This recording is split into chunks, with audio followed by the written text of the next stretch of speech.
Jack Parsons had a sex magic partner in the OTO named Marjorie Cameron.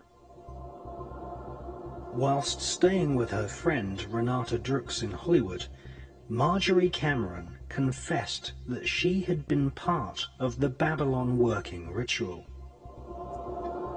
She said that it had been devised by Jack Parsons, L. Ron Hubbard, Aleister Crowley, and Manhattan Project scientists based at the Los Alamos Atomic Bomb Research Unit, headed by Jewish scientist Robert Oppenheimer.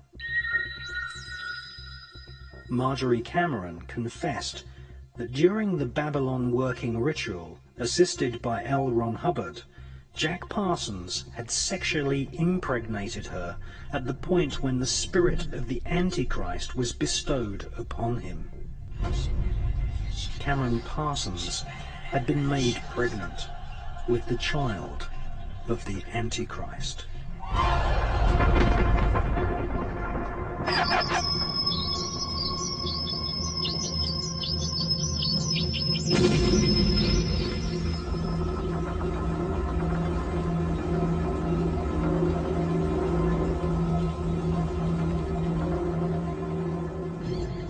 They were breeding what the Kabbalah describes as a golem, or a golem.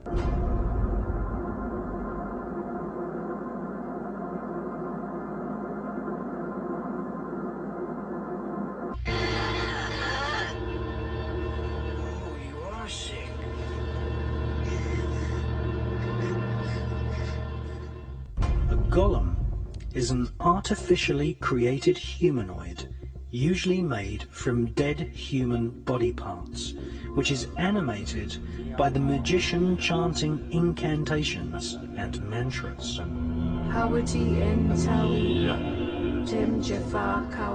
These magical voice sounds are what Kabbalists call twilight language. Isaac Bashevis Singer, winner of the Nobel Prize for Literature, once wrote, "The Kabbalah teaches that dead matter is not really dead, but can be brought to life as a golem by chanting mantras. The Talmud speaks of Rabbi Rava, who had the power to create golems. We are living in an epoch of golem makers right now." My next guest was used also in worshiping the devil, participated in human sacrifice rituals and cannibalism. She says her family has been involved in rituals for generations. She is currently in extensive therapy, suffers from multiple personality disorder, meaning she's blocked out many of the terrifying and painful memories of her childhood. Meet Rachel, who is also in disguise to protect her identity. You come from generations of ritualistic abuse? Yes, my family has an extensive family tree, and they keep track of who's been involved and who hasn't been involved. And it's gone back to, like, 1700. And so you were... Right. I was born into a family that believes in this. And does everyone else think it's a nice Jewish family? From the outside, you appear to be a nice Jewish girl? Definitely. And you all are worshiping the devil inside the home? Right. There's other Jewish families across the country. It's not just my own family. Really? And so who knows about it? Lots of people now. I talked to a police detective in the Chicago area, and several of my friends know, and I've spoke publicly before. And so when you were brought up in this kind of evilness, did you just think it was normal? I've blocked out a lot of the memories I had because of my multiple personality disorder. But yes, I mean, it's like if you grow up with something, you think it's normal. Mm-hmm. I always thought. So what kinds of things? You don't have to give us the gory details, but what kinds of things went on in the family? Well, there would be rituals in which babies would be sacrificed, and you would have to, you know... Whose babies? There were people who bred babies in their family. No one would know about it. A lot of people were overweight, so you couldn't tell if they were pregnant or not. Or they would supposedly go away for a while and then come back. The other thing I want to point out, not all Jewish people sacrifice babies. I mean, No. that's not a very I think we kind of know thing. that. This is the first time I heard of any Jewish people sacrificing babies. But anyway, so you witnessed the sacrifice. Right. When I was very young, I was forced to participate in that, in which I had to sacrifice an infant. And the purpose of sacrifice is to what? Is to bring you what? What are you sacrificing for? For power. Uh-huh. Power. And so, were you ever used? Were you ever used yourself? I was molested. I was raped several times. And what's your mother doing She's in all of this? What's her role in all of this? I'm not exactly what her role is. I haven't, recovered all of my memories, but her family was extremely involved. Mm-hmm. She brought me to it. Both of my parents brought me to it. And where is she now?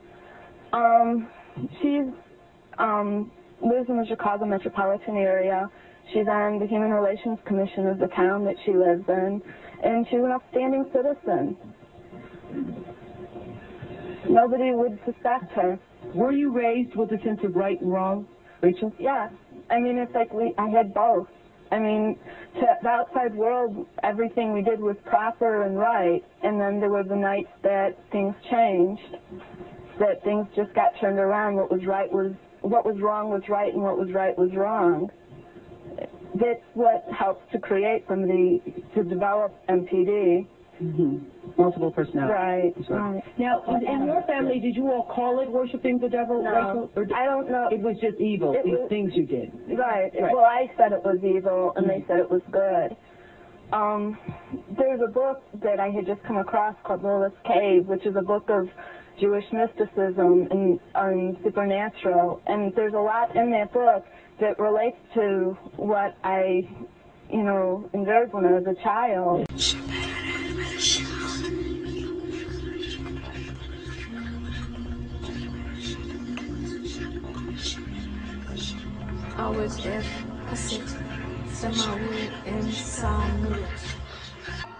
Interestingly, the devil in Rosemary's Baby is played by none other than Anton LaVey, founder of the American Church of Satan.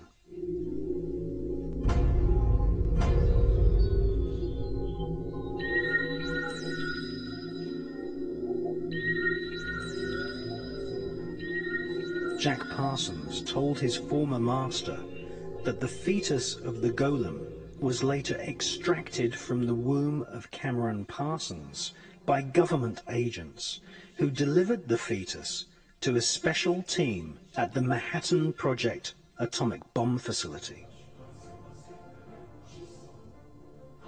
American author Michael Hoffman, in his book Secret Societies and Psychological Warfare, speculates that the Golem fetus may have been placed inside a giant 25-foot long, 12-foot in diameter canister, which was photographed at the Los Alamos atomic bomb test range.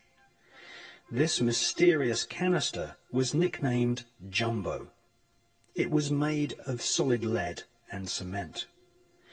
It is conceivable that the fetus was placed in the center of the canister and then irradiated with the blast of the world's first atomic bomb, thus infusing the demon child with what Kabbalists call the demonic force of atomic fire. 2 years later, Parsons revealed to his mother that his Golem child had lived, and that it was female. A fan of ancient Indian mantras was the Jewish evil genius Robert Oppenheimer. His team of Manhattan Project scientists took advanced alchemy to its absolute evil limits.